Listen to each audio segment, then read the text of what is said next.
नमस्कार, मनी गुरु में आप सबका स्वागत है। मैं हूं पल्लवी नागपाल जैन। हर कोई अपना घर खरीदने का सपना देखता है। घर खरीदने के लिए लोन लेने की भी सोचता है, लेकिन कई बार या तो लोन एप्लीकेशन रिजेक्ट हो जाते हैं या फिर लोन अमाउंट उतना नहीं मिलता जितना के लिए अप्लाई किया होता है।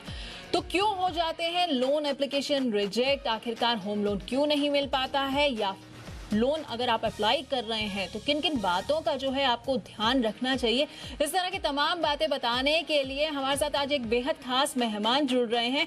हमारे साथ bankbazaar.com के सीनियर डायरेक्टर अभिनव कौल जी जुड़ रहे हैं। अभिनव जी, बहुत बहुत स्वागत है आपका जी बिजनेस पर। Thank you Pallavi, thank you so much.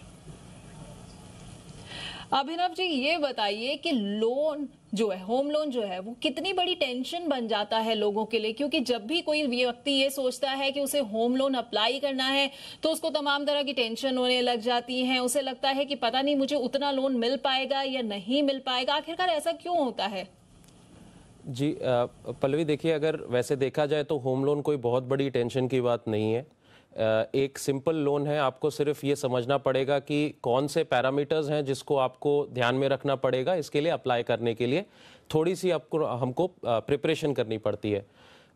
Basic points अगर आपको बताऊं जो ध्यान में रखने चाहिए किसी भी होम लोन को अप्लाई करने के लिए, पहला तो है एज अ कस्टमर हमें अपना जो क्रेडिट स्कोर है वो हमेशा अच्छा रखना चाहिए। क्रेडिट स्कोर बेसिकली एक स्कोर होता है जो सारे बैंक्स को अवेलेबल होता है बेसिस आपकी एग्जिस्टिंग क्रेडिट हिस्ट्री क्या है।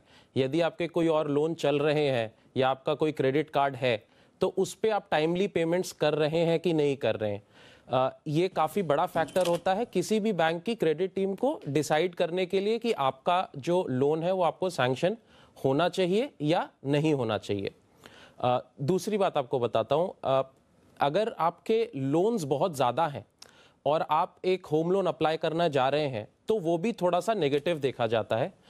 रीज़न बीइंग कि मान लीजिए आप 100 रुपीज़ 100 रुपये कमाते हैं और आप ऑलरेडी 40 या 50 रुपये की EMIs भर रहे हैं, तो कोई भी बैंक उसको ऐसा देखता है कि आपकी जो रीपेमेंट कैपेसिटी है वो ज़्यादा नहीं है, कि आपके अपने खर्चे भी होंगे। अगर आप 50 रुपये ऑलरेडी लोन की किश्तों में दे रहे हैं तो आप और ज़्यादा बर्डन, आपको इसको डेट बर्डन बोलते हैं, आपके ऊपर और डेट का बर्डन यानी कि एक EMI का बोझ और देने से आपकी जो स्ट्रेस है वो बढ़ सकता है।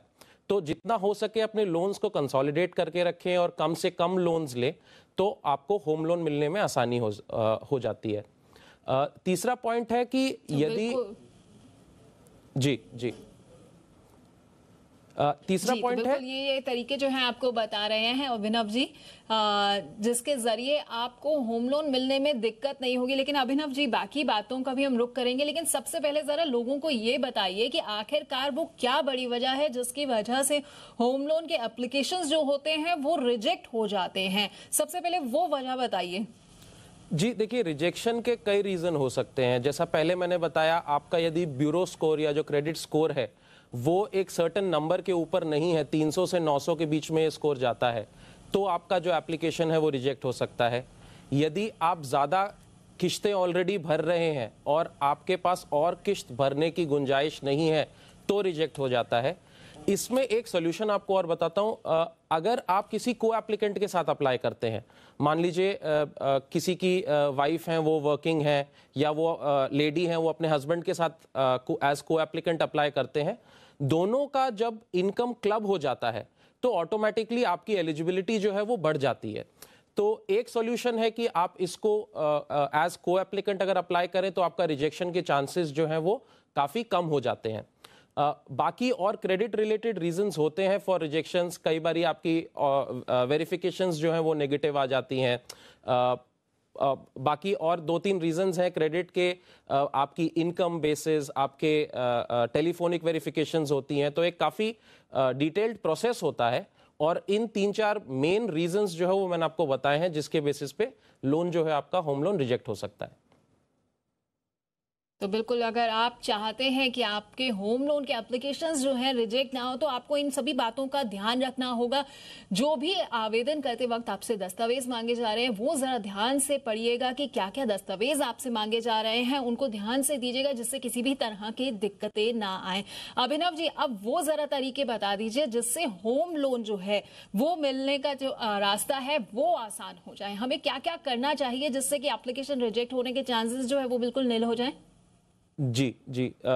देखिए, जैसे कि मैंने आपको बताया, एक तो हमको प्रिपरेशन करके जाना चाहिए कि क्या-क्या डॉक्यूमेंट्स लगते हैं। जैसा कि आपने बोला, जो हम प्रॉपर्टी लेने जा रहे हैं वो अप्रूव्ड है कि नहीं है। कई बारी प्रॉपर्टी अप्रूव्ड ना होने की वजह से भी जो लोन होता है वो बैंक देने से मना कर देता है, क्योंकि उनकी लीगल और टेक्निकल डिटेल्स में वो अप्रूव नहीं होता। अ, और जो डिटेल्स, जैसे तैयारी जो आपकी होनी चाहिए इन टर्म्स ऑफ डॉक्यूमेंटेशन, आपका आईडी प्रूफ लगेगा, आपका इनकम प्रूफ लगेगा, आपके एड्रेस प्रूफ्स लगेंगे। सो इन सबको अगर हम एक बारी कंसोलिडेट करके अपने पास लेके चलते हैं, तो मेरे को नहीं लगता कि और कोई रीज़न होना चाहिए आपके होम लोन रिजेक्शन का। और जब भी आप बैंक को अप्लाई करेंगे तो बेसिक जो फॉर्मेलिटीज़ होती हैं, आपसे एप्लीकेशन फॉर्म लिया जाएगा, केस आपका लॉगिन में जाएगा, लॉगिन के बाद अंडरराइटिंग होगी, उसके ऊपर लीगल एंड टेक्निकल इवैल्यूएशंस होंगी, वो रिपोर्ट्स लगती हैं, और उसके बाद आपका जो लोन है वो आपको सैंक्शन हो सकता है बहुत आराम से। तो बिल्कुल, ये 5 तरीके हम आपको स्क्रीन पर दिखा रहे हैं जिनके जरिए आप आसानी से लोन हासिल कर सकते हैं। आपको इन तमाम बातों का ध्यान रखना होगा। और अगर आपके मन में कुछ सवाल उठ रहे हैं कि आखिरकार आप कैसे होम लोन के लिए अप्लाई कर सकते हैं, या फिर आखिरकार आपकी एप्लीकेशन अगर रिजेक्ट हो गई है तो क्यों हो रही है, इन तमाम सवालों का जवाब देने के लिए हमारे साथ अभिनव कौल जी जुड़े हुए हैं। और हमारे साथ शो में जुड़ने का तरीका बेहद आसान है। आप हमारे साथ ट्विटर या फिर फेसबुक के जरिए जो है वो लाइव सवाल भी पूछ सकते हैं। हमारे शो के दौरान आप हमारे साथ ट्विटर फेसबुक से जुड़ सकते हैं। कमेंट सेक्शन में जाकर आप अपना सवाल पूछिए। हम कोशिश ये करेंगे कि ज्यादा से ज्यादा सवालों को अपने शो में शामिल करें। अच्छा अभिनव जी, ये बताइए, डाउन पेमेंट जब हम करते हैं, अगर ज्यादा से ज्यादा डाउन पेमेंट करने की अगर कोई व्यक्ति कोशिश करे तो भी होम लोन मिलने के चांसेस जो होते हैं वो ज्यादा बढ़ जाते हैं?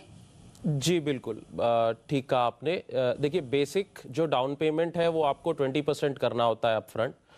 मान लीजिए आप 1 करोड़ का कोई होम लोन ले रहा है, तो 20 लाख रुपए आपको अपनी तरफ से देने होते हैं, जो कि एक मैंडेटरी चीज़ है। बट अगर आप इससे ज़्यादा डाउन पेमेंट करते हैं अपफ्रंट, तो भी आपके चांसेस बढ़ जाते हैं। रीज़न बीइंग, एक तो आपका जो लोन अमाउंट है वो कम हो जाता है। अगर आप सिर्फ 20% पे कर रहे हैं तो 80% जो है आपको एज लोन अमाउंट चाहिए। बट अगर आप 20 की जगह 40% डाउन पेमेंट कर देते हैं, तो आपका जो लोन अमाउंट है वो आपको सिर्फ 60% चाहिए अब। तो जब भी बैंक इवैल्यूएट भी करेगा तो वो देखेगा कि एज पर योर इनकम, अगर आप 60 लाख की ईएमआई बहुत आसानी से दे सकते हैं वर्सेस 80 लाख, सो ऑब्वियसली जितना कम से कम आपका लोन अमाउंट होता है, उतने आपके चांसेस बढ़ जाते हैं आपको एक लोन मिलने के लिए। So definitely down payment plays a very important role. जितना ज़्यादा करेंगे उतना आपके चांसेस बेटर हो जाएंगे एक होम लोन अप्रूवल आने के। बिल्कुल बिल्कुल। और एक और भी चीज होती है, अगर हस्बैंड वाइफ जॉइंट लोन के लिए अप्लाई करते हैं तो भी उससे होम लोन मिलने के चांसेस और ज्यादा हो जाते हैं, और उसमें हम ज्यादा अमाउंट जो है वो भी ले सकते हैं। जी बिल्कुल बिल्कुल, जैसे मैंने अभी थोड़ी देर पहले कहा था कि अगर को ओनरशिप में या जॉइंट एप्लीकेशन में हस्बैंड वाइफ दोनों मिलके लोन लेते हैं, तो ऑब्वियसली होता क्या है कि आप दोनों की इनकम जो है वो क्लब हो जाती है। मान लीजिए दोनों 50-50 हज़ार रुपए कमा रहे हैं, तो इंडिविजुअल एप्लीकेशन में सिर्फ इनकम 50 हज़ार जाएगी। बट अगर को एप्लीकेशन में जाती है तो टोटल इनकम 1 लाख जो है वो बैंक कंसिडर करता है। तो डेफिनेटली आपके चांसेस बेटर हो जाते हैं versus a single income application. तो हमेशा कोशिश करके as double income application apply करें, उससे आपके चांस बढ़ जाते हैं। एंड इनफैक्ट एक चीज़ और बताऊंगा, जो लेडी बोरोवर्स होते हैं, अगर उनको मेन एप्लीकेंट करके अप्लाई किया जाए, तो कई केसेस में बैंक्स जो हैं वो एक रेट ऑफ इंटरेस्ट भी जो होता है वो नॉर्मल से थोड़ा सा कम कर देते हैं। वुमेन बोरोवर के लिए रेट ऑफ इंटरेस्ट कम हो जाता है, तो आपको वहां पे भी एक बेनिफिट मिल जाता है।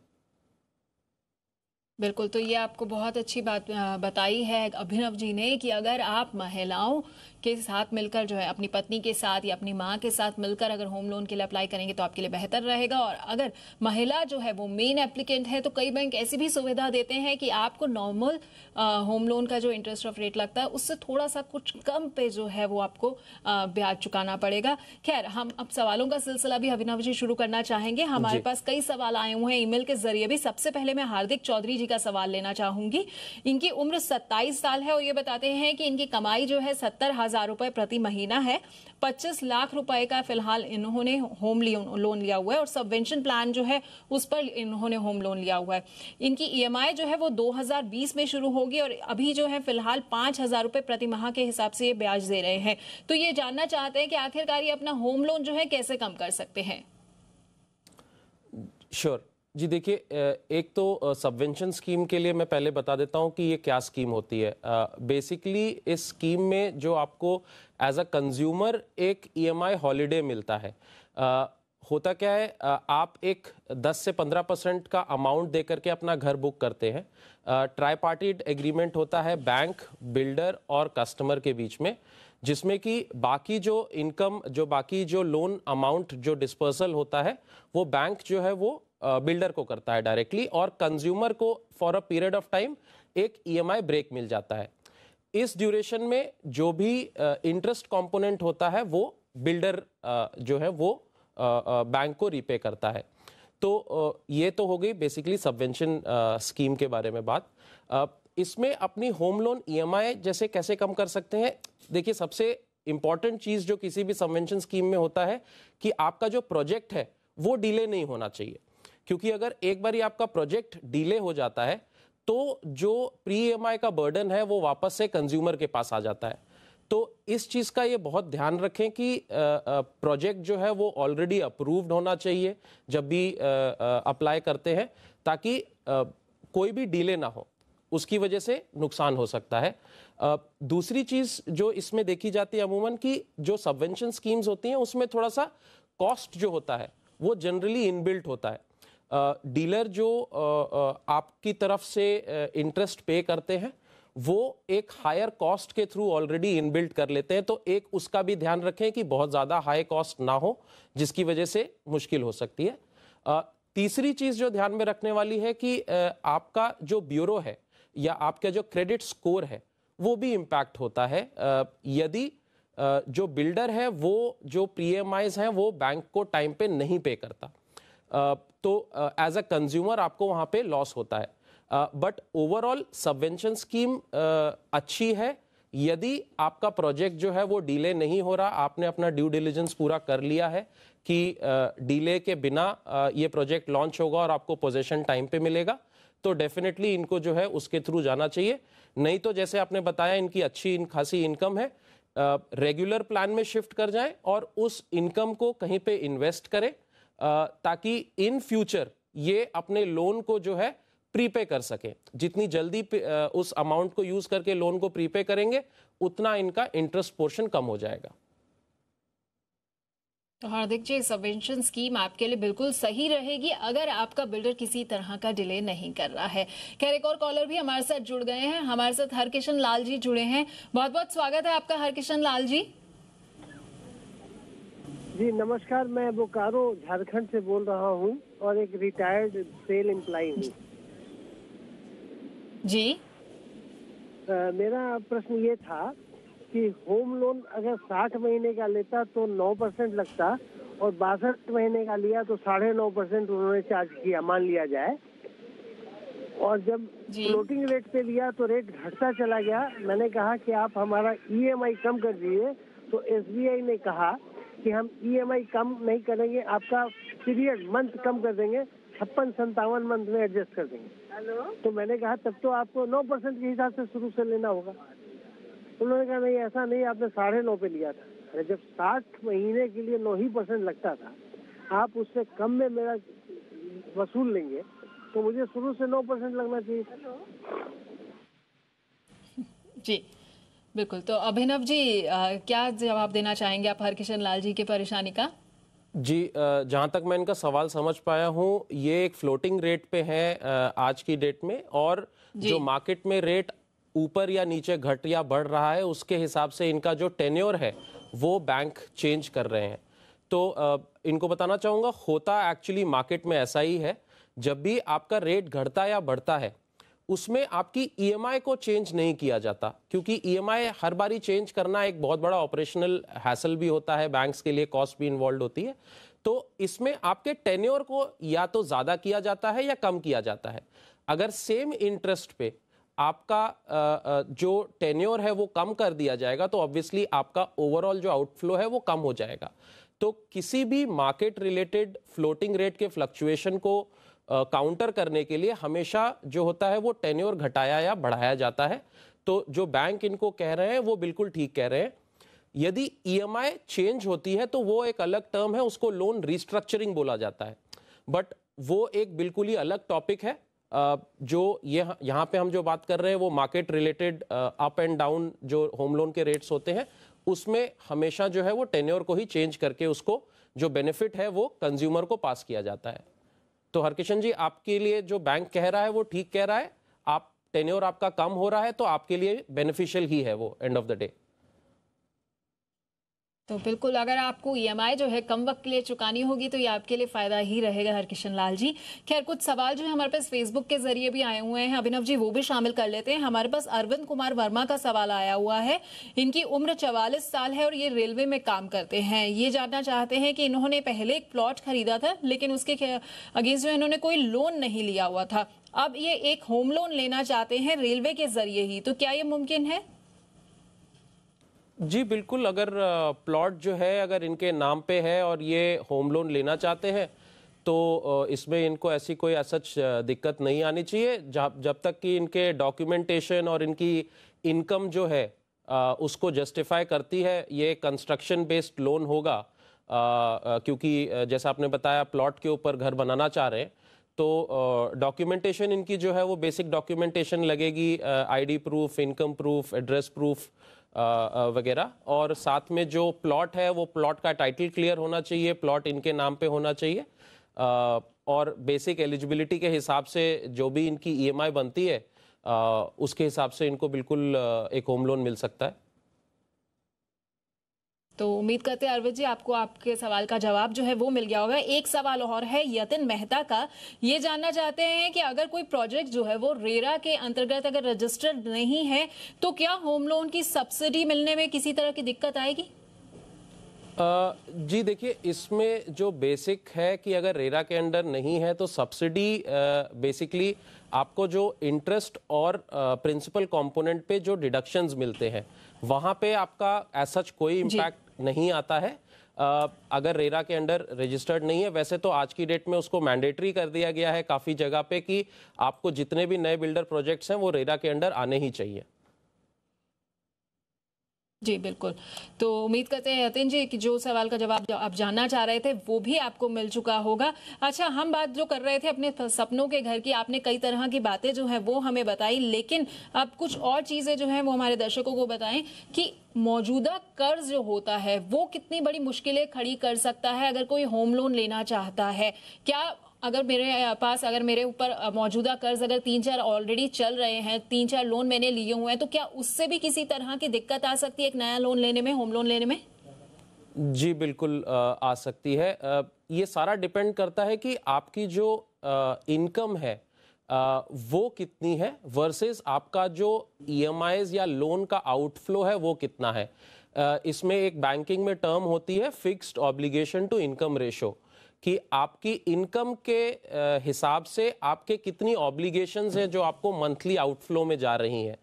तो जैसा मैंने आपको एक छोटा एग्जांपल पहले दिया था, यदि मैं 100 रुपये कमा रहा हूं और ऑलरेडी मेरी ईएमआईज का जो आउटफ्लो है वो 40 या 50 रुपये है, विच मीन्स कि मेरे पास सिर्फ अब 50 रुपये ही बचे हैं बाकी चीज़ों को करने के लिए, इंक्लूडिंग माई लिविंग एक्सपेंसेस।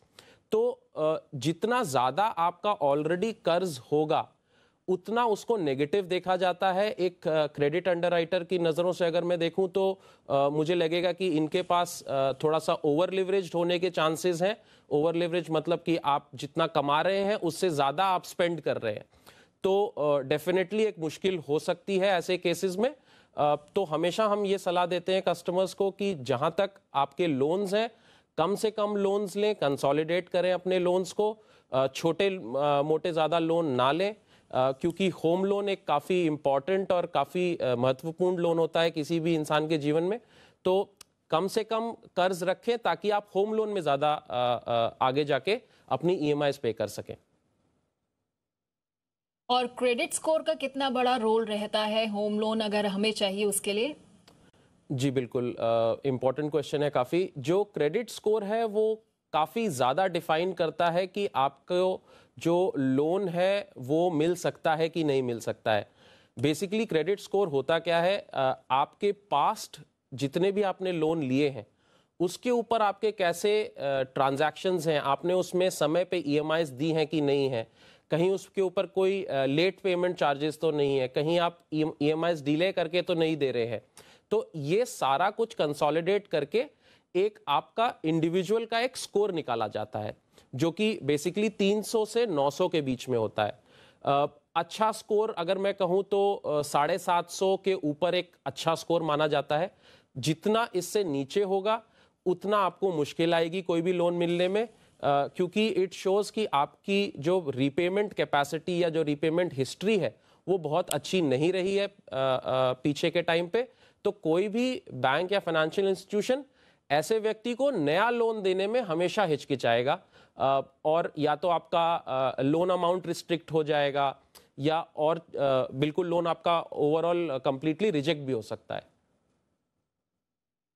अच्छा, एक चीज और बताइए कि अगर हम लोन लेते हैं उसकी अवधि अगर कम रखी जाती है तो बेशक हमारी ईएमआई बढ़ जाती है, तो ऐसे में आप क्या सजेस्ट करेंगे? क्या होम लोन जो है अधिक अवधि के लिए लिया जाए तो वो बेहतर रहता है? जी देखिए, अगर आप छोटा टेन्योर रखते हैं, अवधि कम रखते हैं, तो ऑब्वियसली आपका जो ईएमआई होता है वो बड़ा हो जाता है।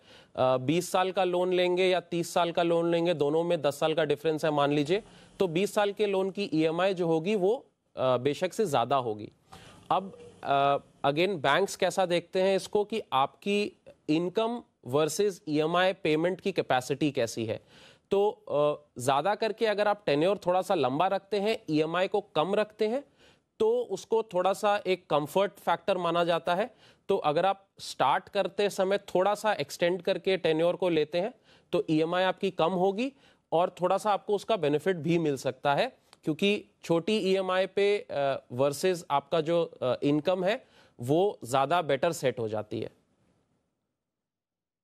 और फेसबुक पे हमारे एक व्यूअर चंदन सिंह भी यही जानना चाहते हैं, कितने सालों के लिए होम लोन लेना सही रहेगा आपकी राय से? जी देखिए, अगेन काफ़ी सब्जेक्टिव क्वेश्चन है ये, कितने सालों के लिए काफ़ी कुछ डिपेंड करता है आपकी रिपेमेंट कैपेसिटी पे। अगर आपकी इनकम मान लीजिए लाख रुपए है और आपके और कोई आउटफ्लोज नहीं है, तो आप एक बजट करके हायर ईएमआई भी ले सकते हैं। हायर ईएमआई लेने का मतलब है आप अपना टेन्योर छोटा रख सकते हैं, और वहीं पे अगर आपकी इनकम किसी की कम है तो ऑब्वियसली आप अगर सेम लोन अमाउंट चाहिए तो आपको अपना टेन्योर बढ़ा के लेना पड़ेगा, क्योंकि उसमें एक छोटी ईएमआई बनेगी। तो काफ़ी सब्जेक्टिव क्वेश्चन है, बट मार्केट में, इंडस्ट्री में ऐसा देखा जाता है जनरली जो टेन्योर होता है 15 से 25 साल के बीच में एक एवरेज होम लोन टेन्योर होता है, जो कि नॉर्मल लोन डिस्बर्समेंट के टाइम पे लिया जाता है। बहुत बहुत शुक्रिया अभिनव जी हमारे साथ जुड़ने के लिए और इन बातों को बताने के लिए। तो अब हम उम्मीद करते हैं कि हमारे तमाम दर्शक जो हैं होम लोन अप्लाई करते हुए इन सभी बातों का ध्यान रखेंगे, जिससे उनका एप्लीकेशन जो है वो रिजेक्ट ना हो पाए। तो आज के लिए मनी गुरु में इतना ही, लेकिन जी बिजनेस पर खबरों का सिलसिला जारी रहेगा।